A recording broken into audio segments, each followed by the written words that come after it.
Raise یار، اللہ کے نزدیک سب سے بڑا عمل کون سا ہے؟ بڑی عبادتیں یا لمبے روزے؟ میرا خیال ہے شاید حج یا جہاد جیسا کوئی بڑا عمل ہوگا۔ میرے محبوب جناب محمد الرسول اللہ صلی اللہ علیہ وسلم نے فرمایا، اللہ کے نزدیک محبوب ترین عمل وہ ہے جو ہمیشہ کیا جائے اگرچہ کم ہی ہو۔ مطلب یہ کہ چھوٹا عمل بھی ہو لیکن ہو مسلسل۔ جی ہاں، چاہے روز کی ایک آیت ہو، 1 روپے صدقہ ہو، یا 2 رکعت نماز نفل ہو، پابندی کے ساتھ ہو۔ تو پھر میں روزانہ سونے سے پہلے دعا پڑھنے کا عمل کروں گا، چاہے کتنا بھی تھکا ہوا کیوں نہ ہوں۔ اور میں روزانہ تقریباً 2 نفل پڑھوں گا۔ یہی ہے اصل راز، عمل کم ہو ہمیشہ ہو۔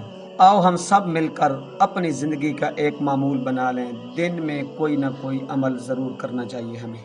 اگر آپ کو ہماری ویڈیو اچھی لگے تو اسے صدقہ جاریہ سمجھ کر لائک، شیئر اور سبسکرائب کریں۔